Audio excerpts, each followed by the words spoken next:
So in the previous class we had already discussed about the adaptation of animals for their survival, different categories of animals and their adaptations.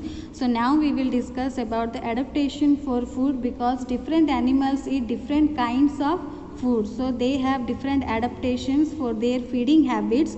So to eat different kind of food, different animals have different kinds of body parts like mouth, teeth and claws. So according to that, on the basis of the adaptation for food or on the basis of the feeding habits, how different animals are eating different kinds of food, there are 5 categories. There are also 5 categories on the basis of their feeding habits. Animals are classified into 5 categories on the basis of their feeding habits. So on the basis of feeding habits, animals are classified into 5 categories, that is herbivores, carnivores, omnivores, parasites and scavengers. So we will discuss in details about all the categories and their adaptations to eat different kinds of food. So first of all we will see herbivore animals or herbivores, how they are eating the food. So herbivorous animal or herbivores are the animals that eat only plants. There are some animals they eat only plants.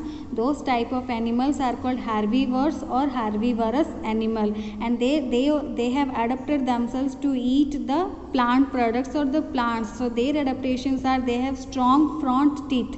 They have strong front teeth which help them to cut the grass. They have flat and strong grinding teeth at the back of their mouth which help to chew their food. So these are the few adaptations shown by the herbivore animals or the animals that eat plants, because to eat plants they need sharp front teeth. So they have sharp front teeth which help to cut the grasses. They have flat and strong grinding teeth to chew their food. Examples of herbivores, you can take cow, horses, deer, rabbits. All these are herbivores. Elephants. So all these animals are herbivores. They eat only plants, and for eating plants they have sharp front teeth and they have flat and strong grinding teeth. Next is our carnivorous. Next category is carnivorous. Carnivorous means the animals that eat flesh of other animals. So this type of animals, those who are eating the flesh of other animals, their feeding habits, for their feeding habits they also have adapted themselves to tear the flesh or to get the flesh of their prey. So there are some animals that eat flesh of other animals. Those type of animals are called carnivores. So they have sharp teeth and claws for tearing out the flesh. For tearing out the flesh of their prey, they have sharp teeth and claws.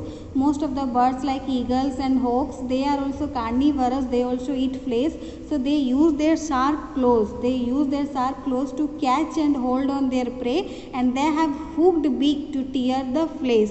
So these are the adaptations shown by the carnivores, that some of them are having sharp teeth and claws, like lion's claws are lion's teeth are very sharp to tear the flesh of their prey. Birds are having sharp claws to catch the prey or to hold on the prey. They have hooked beak to tear the flesh. So examples you can take wolves, tiger, lions, eagles. All these are the carnivorous animals or the animals those who eat the flesh of other animals. Our next category is omnivorous, those who eat both plant and other animals. So omnivorous are the animals that eat both plants and other animals. So for that they also have adapted themselves to eat both plants and animals. So they have sharp front teeth for tearing and strong flat molars for grinding their food. So they use sharp front teeth for tearing their food if it is animals for their flesh, and also the sharp front teeth they use for tearing, and the strong flat molars they use for grinding their food.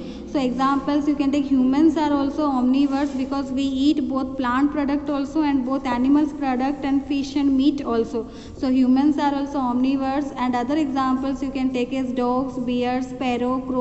All these are the examples of omnivores. So next category is parasites. Parasites are the organisms that live on or inside the body of other organisms. So there are some organisms they live on or inside the body of other organisms.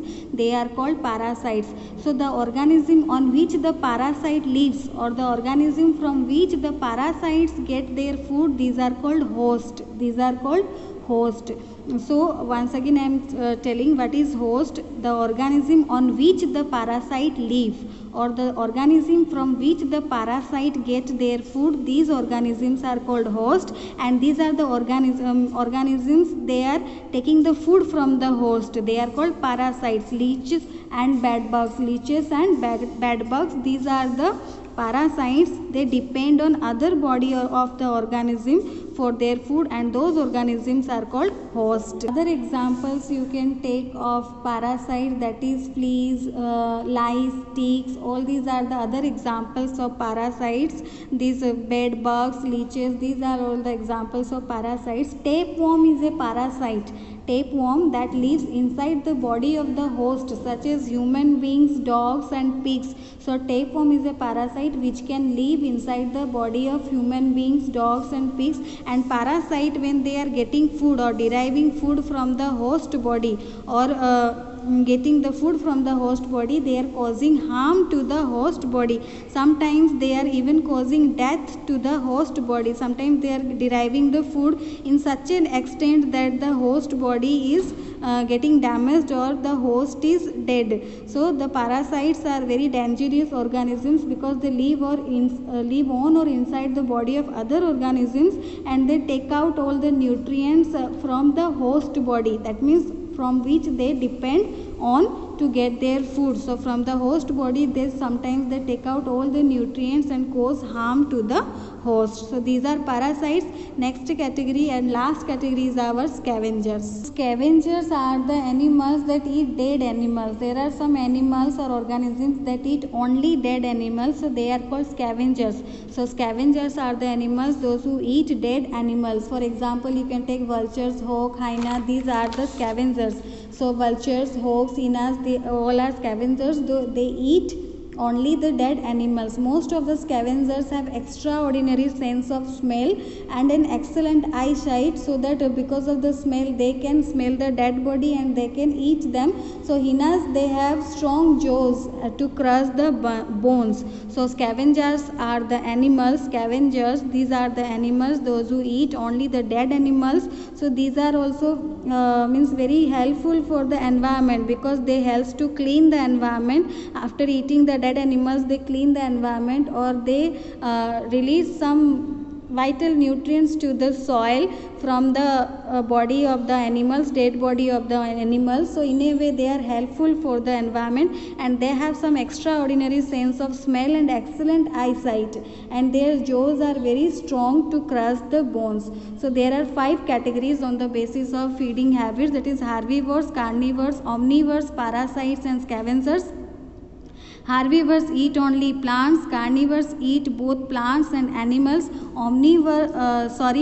carnivores eat flesh of other animals. Herbivores eat plants, carnivores eat flesh of other animals, omnivores eat both plants and animals, parasites depend on the body of other organism called host, scavengers that eat the dead animals. So these are the 5 categories of animals on the basis of the feeding habits. Along with this, you read your book. Once again I am saying, this is carnivores eating the flesh of other animals and herbivores eating the plants. So please read your book and you will be more clear about this concept.